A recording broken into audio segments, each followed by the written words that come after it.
జరుగుతుందని చెప్పేసి తెలియజేస్తాను. ఇక సంక్షేమం ఇక ఏది చెప్పుకుంటానికి లేదు కాబట్టి మేము సంక్షేమంలో అసలు డబ్బులు గుమ్మరించేసాం గ్రామాల్లో అని చెప్పేసి వైసీపీ వాళ్ళు చెప్తానికి ప్రయత్నం చేస్తున్నారు. ఆ విషయంలో ఒక చిన్న ఇది నేను ఎక్కడికి వెళ్ళినా కూడా ఆ ప్రాంత శాసనసభ్యులు అంటే కూటమి ప్రభుత్వానికి చెందిన ప్రజాప్రతినిధులందరూ కూడా నేను కోరుతా ఉన్నాను, వారి నియోజకవర్గాల్లో వారి అధికారులు పిలిచి ఆ గ్రామాల్లో చేసిన ముఖ్యమైన ఏదైతే ఉన్నాయో వాటన్నిటిని కూడా గ్రామస్తులకు తెలియజేసే విధంగా ప్రదర్శించమని అభివృద్ధి కార్యక్రమాలు అన్నీ కూడా. ఉదాహరణకి ముఖ్యంగా మనం పెన్షను, అదేవిధంగా అమ్మఒడి, లేకపోతే తల్లికి వందనం, ఆటో డ్రైవర్సు, ఇవన్నీ కూడా మనం మెయిన్ కార్యక్రమాలన్నీ మీకు తెలియజేస్తా ఉన్నాను. చింతలవల్లి గ్రామంలో, చింతలవల్లి ముస్తూరు మండలం అంటే ఉదాహరణకి నా దగ్గర రెడీగా ఉంది. అమ్మఒడి ఆ రోజు 334 మందికి ఇచ్చారు. ఎంత ఇచ్చారు? 43,42,000 రూపాయలు ఇచ్చారు. ఈరోజు సేమ్ స్కీమ్ తల్లికి వందనం పేరు మీద 559 మందికి ఇచ్చాం. ఎంత ఇచ్చాం? 83,85,000 రూపాయలు ఇచ్చాం. అదేవిధంగా రైతు భరోసా 685 మంది రైతులకి 92,47,500 మందికి ఇస్తే మేము 676 మందికి 1,35,20,000 రూపాయలు ఇచ్చాం. అదేవిధంగా వాహన మిత్ర వాళ్ళు 29 మందికి 2,90,000 ఇస్తే మేము ఆటో డ్రైవర్ సేవలో 28 మందికి 4,20,000 రూపాయలు ఇచ్చాం. వైఎస్ఆర్ పెన్షన్ వాళ్ళు 643 మందికి ఇస్తే 19,59,000 రూపాయలు ఇచ్చారు. ఎన్టీఆర్ పెన్షను 629 మందికి ఇస్తే 25,87,000 రూపాయలు ఇచ్చాం. మొత్తం 1,20,00,000 రూపాయలు వాళ్ళు ఇస్తే మేము 2,54,52,000 రూపాయలు ఇచ్చాం. ఎంతండి ఎక్కువ? దాదాపు 90 లక్షల రూపాయలు ఒక గ్రామంలో అదనంగా ఇచ్చావు. నువ్వు ఇంకా చేయూత ఇచ్చినా లేతే ఇంకేదన్నా ఇచ్చినా దీనికి సమానంగా ఇచ్చింటే గనక దమ్ముంటే రమ్మని చెప్పేసి అడుగుతా ఉన్నాను నేను. ఈ పక్కన పెడితే ఆ ఊరికి సిఎంఆర్ఎఫ్ కింద 17,80,575 రూపాయలు ఇచ్చాం. ఎల్ఓసి కానీ సీఎం రిలీఫ్ ఫండ్ కానీ అని చెప్పేసి నేను ఈ సందర్భంగా నేను తెలియజేస్తాను. అదేవిధంగా ఆ గ్రామానికి 92,62,000 రూపాయలు ఎన్ఆర్జీఎస్ కానివ్వండి, సిసి రోడ్స్కి, మండల పరిషత్ గ్రాంట్స్ ఇవ్వలేదు, 15 ఫైనాన్స్ కానివ్వండి, జీపీ ఫండ్స్ కానివ్వండి, గ్రాంట్ ఇన్ ఎయిడ్ కానివ్వండి, 92,62,000 ఇచ్చాం. దీనికి అదనం ఆర్ఎన్బి రోడ్లు నా గ్రామంలో ఎల్లుంటే నాకు తెలీదు, ఆర్ఎన్బి రోడ్లు పంచాయతీ రోడ్లు ఉంటే దీనికి అదనం. సో ఏంటి మీరు చేసింది? అబద్ధాలు, ఏదో నోరుంది కదా అని చెప్పేసి ఏదో వ్యంగ్యంగా మాట్లాడి మీ జీవితాలే వ్యంగ్యం అయిపోయేటట్టు మీరు మాట్లాడుతున్నారు తప్పితే ఏదన్నా ఒక ఆధారంతో మాట్లాడుతున్నారని చెప్పేసి మనం చేస్తున్నాం. ఇంకేదో చెప్పేసి మేము అది ఇచ్చాం, మేము ఇచ్చాం, మత్స్యకారులకు ఇచ్చాం, పద్మశాలకి ఇచ్చాం, గౌరవ సోదరులకి వైన్ షాప్స్, అదేవిధంగా బార్లు ఇచ్చాం, నాయి బ్రాహ్మణులకి ఇచ్చాం. మీరు 10,000 ఇస్తే మేము 25,000 చేశాం. మత్స్యకారులకి మీరు మన వేట హాలిడే సమయంలో మీరు 10,000 ఇస్తే మేము 20,000కి పెంచాం. ఇన్సూరెన్స్ 10 లక్షలకి పెంచాం. 200 యూనిట్లు నాయ బ్రాహ్మణులకి, హ్యాండ్లూమ్ అయితే 200 యూనిట్లు, పవర్లూమ్ అయితే 500 యూనిట్లు ఇచ్చాం. అదేవిధంగా పద్మశాలి చేనేత భరోసా ఏదో 25,000 రూపాయలు ఇస్తున్నాం. సో అవన్నీ కూడా ఉన్నాయి. మీరు మళ్ళీ ఏదో రేపు అనగానే 4 చెప్పారు ఎమ్మెల్యే మంత్రి గారు, మేము 10 ఇచ్చామని అంటారు. కాబట్టి నేను మీ దృష్టికి తీసుకొస్తున్నాను. దీంతోపాటు మేము స్త్రీ శక్తి చెప్పలా, అన్నా క్యాంటీన్ చెప్పలా, ఇవన్నీ కూడా సంక్షేమ కార్యక్రమాల్లో ఆ ప్రభుత్వం కంటే చాలా ఎక్కువగా ఇస్తున్నాం. దీనికి తోడు ఏంటంటే మీరు అమ్మఒడి ఇచ్చారు, మీరు 30 సంవత్సరాలు అధికారులు ఉంటానని చెప్పేసి డబ్బాలు కొట్టేవాళ్ళు. ఏం చేసేవాళ్ళు పిల్లలు చదువుకుని? మీరు గంజాయి బ్యాచ్లు తయారు చేసేవాళ్ళ, లేకపోతే వాళ్ళని అవారేగా తిరుగుతమ్మకి చేసేవాళ్ళ, లేకపోతే మీ వెనకాల జిందాబాద్ కొట్టించుకుంటున్న తిప్పేవాళ్ళ ఉద్యోగాలు ఇవ్వటానికి సంవత్సరానికి మీకు దమ్ముంటే సంవత్సరానికి ఎంతమంది ఈ రాష్ట్రంలో కాలేజీ నుంచి బయటకు వస్తున్నారు, ఇంజనీర్లు గానో గ్రాడ్యుయేట్స్ గానో పాలిటెక్నికో ఎంతమంది వస్తున్నారు, మీరు ఎంతమందికి ఉద్యోగ అవకాశాలు కల్పించగలిగారు ఒకసారి లెక్కేస్తే తెలుస్తుందని చెప్పేసి మనం చేస్తాం. ఈరోజు తల్లికి వందనం ఇస్తున్నాం, ఫీజు రింబర్స్మెంట్లు ఇస్తున్నాం, ఆ ప్రభుత్వం ఏది ఇచ్చారో అవన్నీ కొనసాగిస్తూ 24 లక్షల ఉద్యోగాలు 20 నుంచి 24 లక్షల ఉద్యోగాలు కల్పించే దిశలో మేము ముందుకెళ్తున్నామని చెప్పేసి కూడా నేను ఈ సందర్భంగా తెలియజేస్తా ఉన్నాను. ఇప్పటికే 9.5 నుంచి 10 లక్షల కోట్ల పెట్టుబడులు పనులు ప్రారంభించినాయి. అవి 2028, 2029కి లోపల పూర్తి చేయాలని నిబంధన పెట్టి మరీ మేము వాళ్ళకి పాలసీ ప్రకారం ఇన్సెంటివ్స్ ఇస్తున్నాం. తద్వారా ఇప్పటి వరకు ఉన్న పెట్టుబడులలోనే దాదాపు 9.5-10 లక్షల ఉద్యోగాలు కల్పించడానికి అవకాశాలు కల్పించాలని చెప్పేసి మనం చేస్తాము. మొత్తం 23 లక్షలు ఇప్పటికే ఎంఓయూలు సైన్ చేశారు. మేము ప్రయత్నం చేస్తూనే ఉన్నాం వాటన్నిటిని కూడా గ్రౌండ్ చేయడానికి అని చెప్పేసి మనం చేస్తాము. అదేవిధంగా మీరు మన ఇదేంటి రైతు భరోసా ఇచ్చారు. రైతు భరోసా ఇస్తే సరిపోతుందా రైతులకి? ఓకే, పెట్టుబడి ఇచ్చారు, బాగుంది, సంతోషం. మీరు ఇచ్చిన దాని 14,000 కంటే మేము 20,000 ఇస్తున్నాం, మేము అదనంగా ఇస్తున్నాం. కానీ సరిపోయేది ఇది ఒకటే.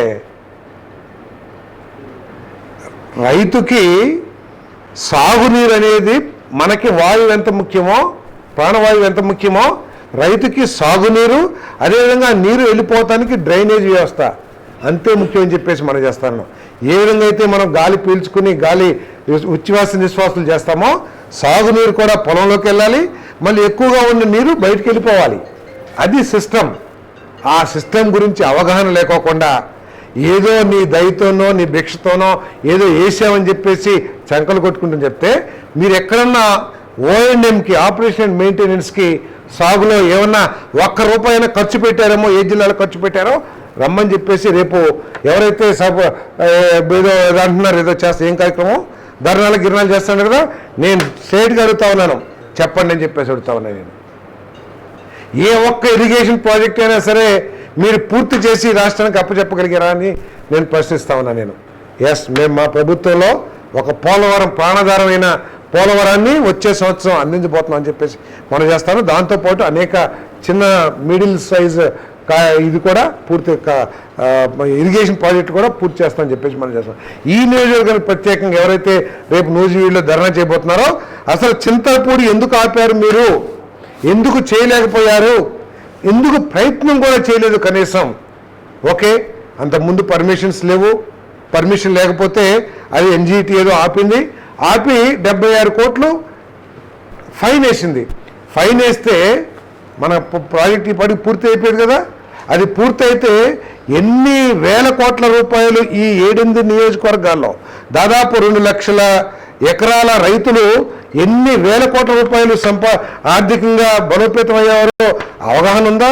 ఇక్కడ మాజీ శాసనసభ్యులకు కానీ లేకపోతే ఆ పార్టీ నాయకుడికి కానీ అని అడుగుతా ఉన్నాను నేను. ఏదైతే సంవత్సరం సమస్యలు వస్తాయో ఆ సమస్యలు తీర్చుతూ ఉంటాం, కొన్ని తీర్చగలుగుతాం, కొన్ని తీర్చలేకపోతాం. కానీ పాలసీ ఒక సస్టైనబిలిటీ, వ్యవసాయం అనేది కొన్ని దశాబ్దాలు రైతు చక్కగా చేసుకోవాలనే ఆలోచన మీకుందా అని చెప్పేసి అడుగుతా ఉన్నాను నేను. మీరు కనీసం ఒక పనిముట్టు అయినా సరే రైతులకు అందజేశారా? డ్రిప్ ఇరిగేషన్, నూజివీడులో డ్రిప్ ఇరిగేషన్ అవసరం లేదా? ఎక్కడైతే హార్టికల్చర్ ఉంటుందో డ్రిప్ ఇరిగేషన్ అవసరమా లేదా?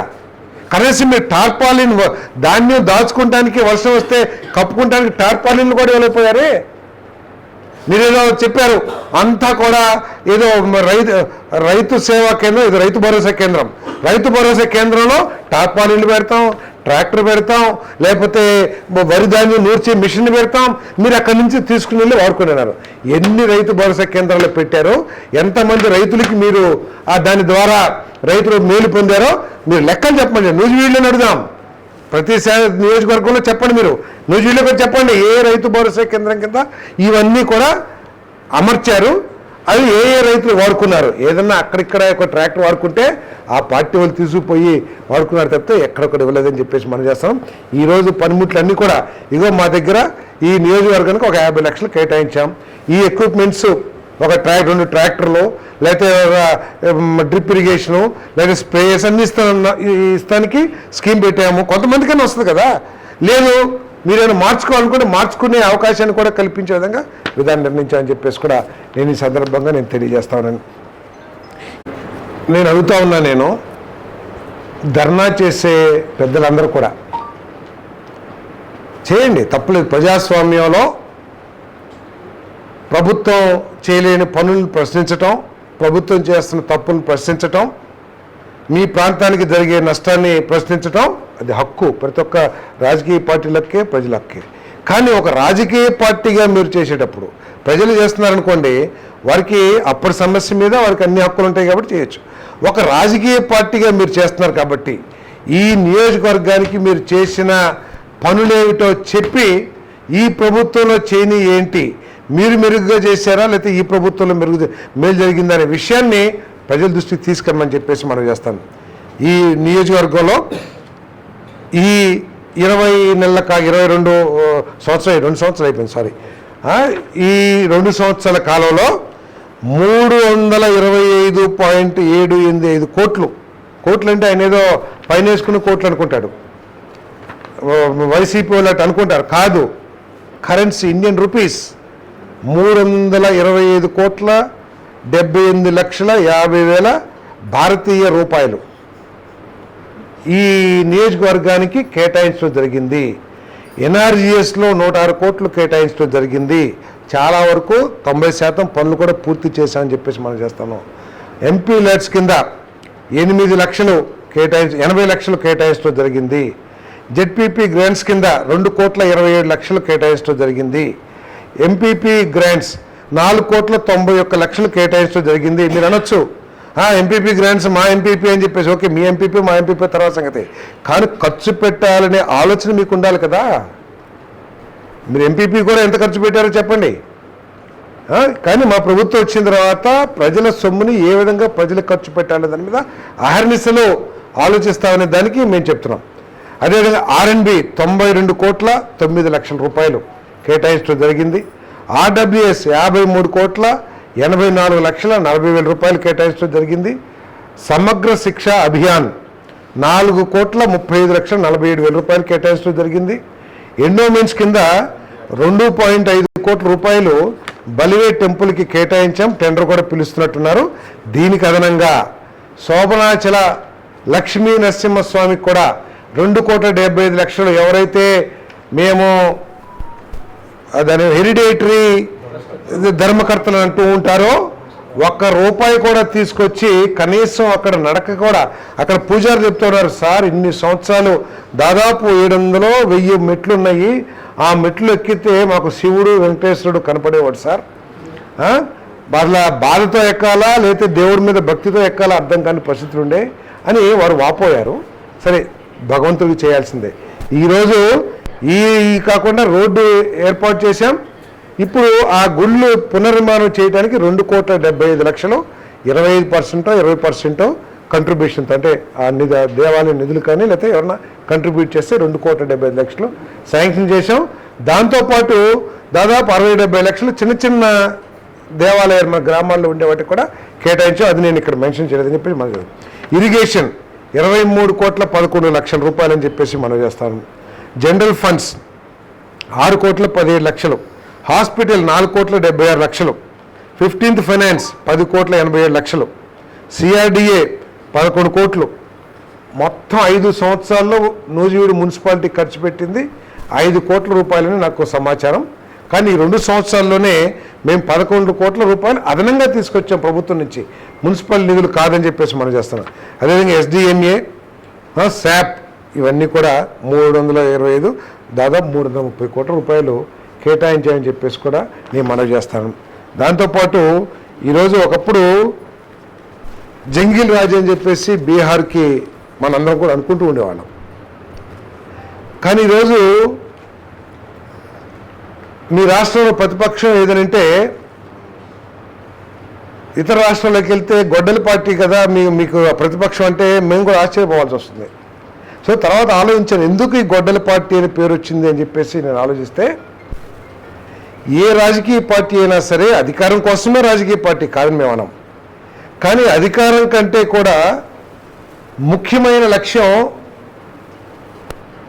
ఏ రాష్ట్రాన్ని అయితే రిప్రజెంట్ చేస్తూ ఉందో ఆ రాజకీయ పార్టీ ఆ రాష్ట్రాన్ని మేలు కోరుకుంటుంది. ఆ రాష్ట్రంలో మంచి పరిస్థితులు ఉండాలి, ఆ రాష్ట్రం బ్రాండ్ ఇమేజ్ ప్రపంచవ్యాప్తంగా ఉండాలి అని చెప్పేసి ఆలోచన చేస్తుంది ఏ రాజకీయ పార్టీ అయినా సరే.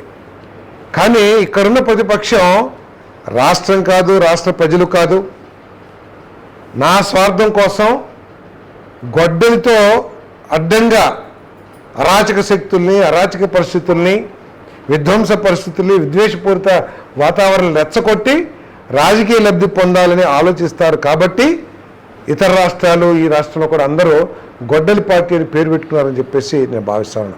ఎందుకంటే ఏ ముఖ్యమంత్రి అయినా, ఏ రాజకీయ నాయకుడైనా ఒక ప్రాంతానికి వెళ్ళాలనుకున్నప్పుడు అక్కడికి వెళితే వచ్చే మంచి చెడుల గురించి, సమాజం మీద పడే ప్రభావం గురించి ఆలోచన చేస్తారు. ఒక ముఖ్యమంత్రి గారు వెళ్ళాలనుకుంటే ఒక చోటకి ఇంటెలిజెన్స్ ముందే ఇన్ఫర్మేషన్ ఇస్తుంది, అక్కడ ఇది పరిస్థితి, ఇది పరిస్థితి, మీరు వెళ్ళే చోట ఇటువంటి జరిగినాయి, ఇది జరిగింది, అది జరిగింది, ఇదని ముందు పెడుతుంది. దాన్ని ఆలోచించుకుని ప్రభుత్వానికి మేలు జరిగిద్దా, ప్రజలకు మేలు జరిగిద్దా అంటే ఒక రాజకీయ పార్టీ వెళ్ళేటప్పుడు ఏమంటే అతను మంచోడు కాదు, లేకపోతే అతను సమాజంలో కొద్దిగా ఇదైనాడు అని అనుకుంటారు.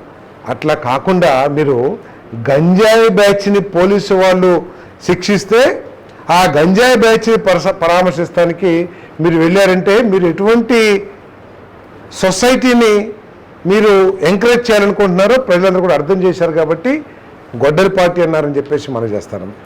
మీరు వెళ్తున్నారు ఒక రైతు ఏదో పరామర్శిస్తానికి. ఇప్పుడు దాకా ఇన్ని సంవత్సరాలు రాజకీయాలు ఉన్న వాళ్ళందరికీ తెలిసింది ఏంటంటే రైతును పరామర్శించినప్పుడు రైతు ఎక్కడైతే నష్టపోయాడో వాళ్ళ ఇంట్లో కానీ, లేకపోతే వ్యవసాయ క్షేత్రానికి వెళ్ళి ఏంటి అక్కడ సమస్య, పంట ఎండిపోయిందా, నీళ్లు రావట్లేదా అని పరిశీలించి ప్రభుత్వాన్ని డిమాండ్ చేస్తాం, ప్రభుత్వాన్ని విమర్శిస్తాం చేస్తారు. కానీ మీ పరామర్శ యాత్రలో రైతు శ్రేయస్సు కంటే కూడా మీ రఫ్రఫా బ్యానర్లో ఎవరడ్డొచ్చినా తొక్కేస్తాం అనే బ్యానర్లో కారు కింద పడ్డా కూడా పర్లేదు మీరు ఏదైతే ఎవరొచ్చినా తొక్కేస్తామన్నారో ఆ తొక్కుడికి నిదర్శనంగా మీ కారు కింద పడ్డా కూడా పట్టించుకోని పరిస్థితులు, ఇవన్నీ కూడా చూసి గొడ్డలి పార్టీ అని చెప్పేసి పేరు వచ్చిందని చెప్పేసి మనం చేస్తాను. ఎవరైనా రాష్ట్రానికి పెట్టుబడులు వస్తే ఆహ్వానిస్తారు, అరే మన రాష్ట్రంలో బాగానే ఉంది కదా అని చెప్పేసి. కానీ మీరు పెట్టుబడులు పెడితే మేము వచ్చినాక మిమ్మల్ని అరెస్ట్ చేస్తాం, మీ అన్నీ కూడా తిరగదోడతామని చెప్పేసి బెదిరిస్తున్నారంటే అధికారులు ఉన్నారు. అధికారులు ప్రభుత్వం ఎటువంటి నిర్ణయాలు తీసుకుంటుందో మీరు ఉన్నారు. మీరు అధికారులు ఉన్నప్పుడు ఒక ఎంపీని కొడతామో లేకపోతే ఆఖరికి ప్రాణం తీసేస్తామో ఏదో మీరు సూచన చేశారు. అందుకనే ఒక ఎన్నికైన ప్రజాప్రతినిధి ఛాతీ మీద కూర్చుని మీరు ఇష్టం వచ్చినట్టు ఎవరు ఊహించిన విధంగా ఒక పార్లమెంట్ సభ్యుడిని మరి మ్యాన్ హ్యాండిల్ చేశారు. అదేవిధంగా ఒక చిన్న పాపని మీ సూచన మేరకు ఏ విధంగా హింసించారో, అమ్మాయి పేరు ఏదో ఉంది, బాంబే సినిమా యాక్టర్ ఏదో జత్వాని, అంటే మీ విధానం ప్రకారం వాళ్ళు పనిచేశారు. తప్పైతే చేయాలి, అంతేగాని మీరు 7 సముద్రాల అవతల ఉన్నా కూడా పట్టుకొస్తామంటే ఏంటి మీ ఉద్దేశం?